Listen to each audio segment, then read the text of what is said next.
The Republic by Plato is one of the most significant philosophical works in Western thought, offering deep insights into justice, politics, education, and the nature of the ideal society. Written around 380 BCE, the text takes the form of a dialogue, primarily between Socrates and a group of Athenian citizens, and explores the concept of justice, the ideal state, and the philosopher king. It also delves into the nature of the soul, the theory of forms, and the importance of education. Book 1. The Search for Justice. The dialogue begins with Socrates visiting the home of the wealthy Athenian Cephalus, where he engages in a conversation about justice. The initial definition of justice provided by Cephalus is that justice is telling the truth and paying one's debts. Socrates challenges this definition, pointing out that returning a weapon to a madman would be harmful, and thus not just, despite fulfilling the criteria of paying one's debts. Socrates' critique leads to a deeper inquiry into the nature of justice. The discussion continues with Polemarchus, Cephalus' son, offering a second definition. Justice is helping friends and harming enemies. Socrates refutes this by questioning whether it is ever just to harm anyone, even one's enemies. Socrates argues that harming others only makes them worse, and thus cannot be a part of justice. Finally, Thrasymachus, a sophist, enters the conversation and offers a cynical definition of justice, claiming that justice is the advantage of the stronger, and rulers make laws to serve their own interests. Socrates dismisses this view, arguing that rulers can err, and if they do, their laws are not just.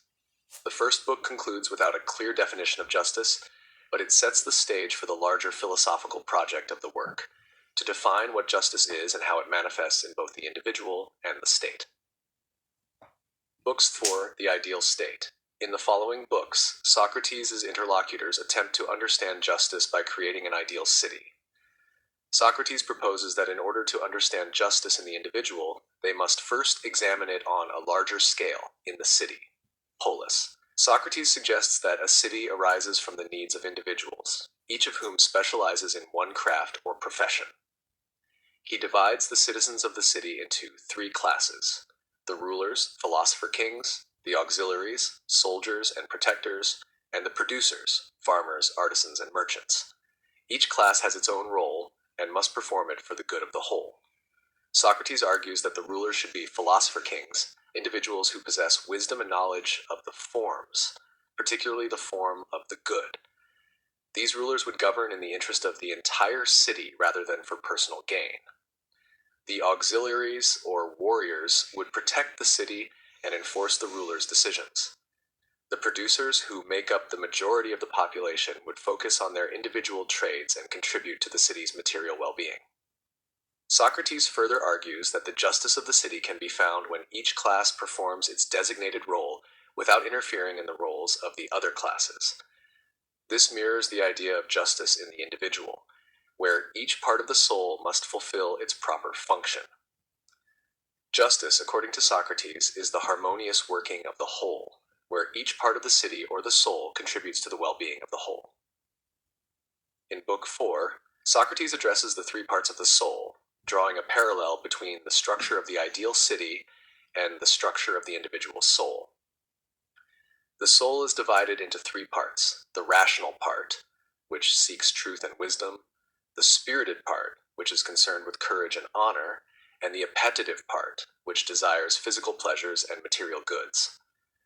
Just as the ideal city requires a division of labor, with each class performing its proper function, the soul requires a balance between its parts, with the rational part ruling over the spirited and appetitive parts. Justice, in this context, is the harmonious relationship between these parts, with reason guiding the individual toward virtuous actions. Books of the Sepharking and the Theory of Forms. Books 5th through 7th present some of the most famous and influential ideas in the Republic, particularly the notion of the philosopher king and the theory of the forms. Socrates argues that the ideal rulers of the city must be philosopher kings, individuals who possess knowledge of the eternal and unchanging forms, especially the form of the good. These rulers are best suited to govern, as they understand the true nature of justice, virtue, and the good life. Socrates' argument for philosopher kings is based on the belief that only those who know what is truly good can lead others toward it. He rejects the idea that ordinary citizens who are preoccupied with material concerns and ignorance can govern effectively. The philosopher king is not motivated by personal gain, but by the desire to promote the good of the entire city. This vision of the philosopher king would later influence political theory, particularly in the works of later thinkers such as Aristotle and Machiavelli. In Book 6, Socrates argues that philosophers are uniquely suited to rule because they have access to the knowledge of the forms, which are eternal, unchanging, and beyond the physical world. The forms are abstract entities that represent the true essence of things, such as beauty, justice, and goodness. The material world is only a shadow or imperfect copy of the world of the forms. The philosopher's task is to ascend from the world of appearances to the world of reality, where they can understand the forms and, in doing so, the true nature of things. Socrates also introduces the famous allegory of the cave in Book 7, which illustrates the philosopher's journey from ignorance to knowledge. In this allegory, prisoners are chained in a dark cave, only able to see shadows on the wall. These shadows represent the material world, which is deceptive and imperfect. One prisoner escapes and ascends into the light, where he sees the true world outside the cave. This represents the philosopher's enlightenment, as they move from the world of appearances to the world of the forms. The allegory of the cave is a powerful metaphor for the philosopher's role in society and the importance of education in achieving knowledge and wisdom. Books 8-9. The Decline of the State and the Tyrant. In Books 8 and 9, Socrates discusses the decline of the ideal state and the rise of various forms of corrupt government. He argues that the ideal state, ruled by philosopher kings, will inevitably deteriorate into one of four inferior types of government: timocracy, oligarchy, democracy, and tyranny. Each of these forms of government represents a degeneration of the ideal state, corresponding to the degeneration of the soul. In a timocracy, the rulers are motivated by honor and ambition, rather than wisdom and knowledge. In an oligarchy, wealth becomes the driving force, and the rich rule over the poor. In a democracy, the pursuit of freedom and equality leads to chaos, as citizens become too focused on their individual desires and disregard the common good. Finally, in a tyranny, one individual seizes absolute power, ruling through fear and oppression.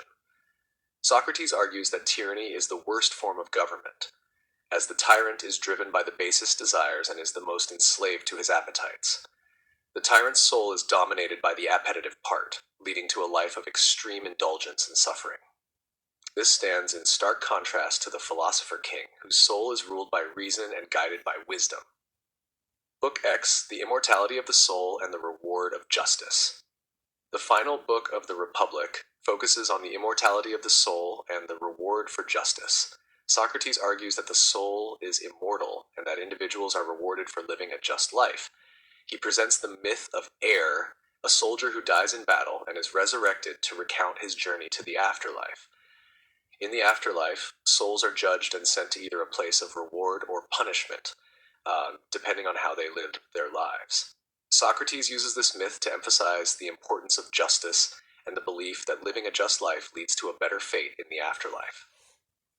The Republic remains a foundational text in philosophy, offering a comprehensive account of justice, the ideal state, and the nature of the soul.